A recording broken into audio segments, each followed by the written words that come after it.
కావాలి. అదేవిధంగా యువతకు ఉపాధి కల్పించాలి.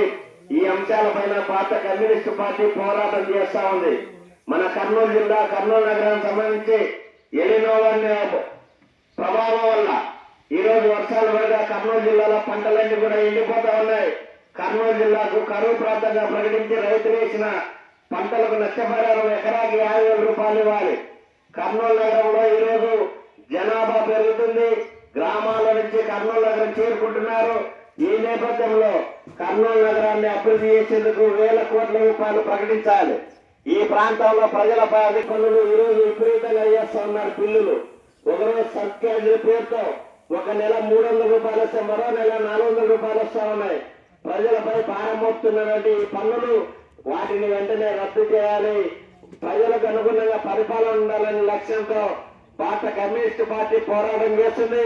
కాబట్టి మీరందరూ కూడా సిపిఐ చేస్తున్న పోరాటాలకు సంపూర్ణ మద్దతు తెలుపుతూ ఈ నెల 18వ తేదీన జరిగే చెలో కలెక్టరేట్ కార్యక్రమంలో ప్రజల సమస్యల కోసం జరుగుతున్న కార్యక్రమంలో పెద్ద ఎత్తున పాల్గొని జయప్రదం చేయవలసిందిగా, అదేవిధంగా సెప్టెంబర్ 1వ తేదీన ఢిల్లీ నగరంలో సిపిఐ పార్టీ దేశవ్యాప్తంగా లక్షలాది మందిని సమీకరించి ఆ రోజు దేశ రాజధాని అయిన ఢిల్లీ నగరంలో పెద్ద ఎత్తున బహిరంగ సభ ర్యాలీ నిర్వహిస్తా ఉన్నాం.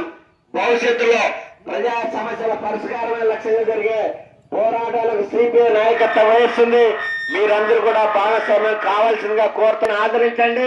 భవిష్యత్తులో కూడా కమ్యూనిస్ట్ పార్టీని ఆదరించడం ద్వారా ప్రజల పక్షాన నిలబడి పోటీ చేసేందుకు ఈ రోజు పని చేసేందుకు కూడా సిద్ధంగా ఉన్నాం.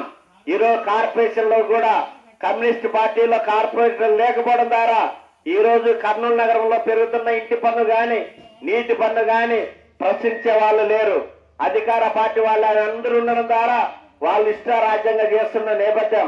అందుకోసమే కమ్యూనిస్టుల ప్రాతినిధ్యం అంటే అధిక పన్నులకు వ్యతిరేకంగా డ్రైనేజీ కాలువలు కావాలని, రోడ్ల నిర్మాణం కావాలని, పార్కులు ఏర్పాటు కావాలని, పింఛన్ లేని వాళ్ళకి, ఇళ్ల స్థలాలు లేని వాళ్ళకి, రేషన్ కార్డు లేని వాళ్ళకి వారి తరఫున పోరాటం చేసేది కమ్యూనిస్ట్ పార్టీ. గతంలోనే ఈ ప్రాంతంలో ఎంపీటీసీగా గెలిపించారు. ఈ ప్రాంతంలో అభివృద్ధి కోసం సిపిఐ పార్టీ అనేక పోరాటాలు చేసింది. ప్రజలకు ఇక్కడ అనేక సమస్యలు పరిష్కరించి సిపిఐ పార్టీ ఉంది.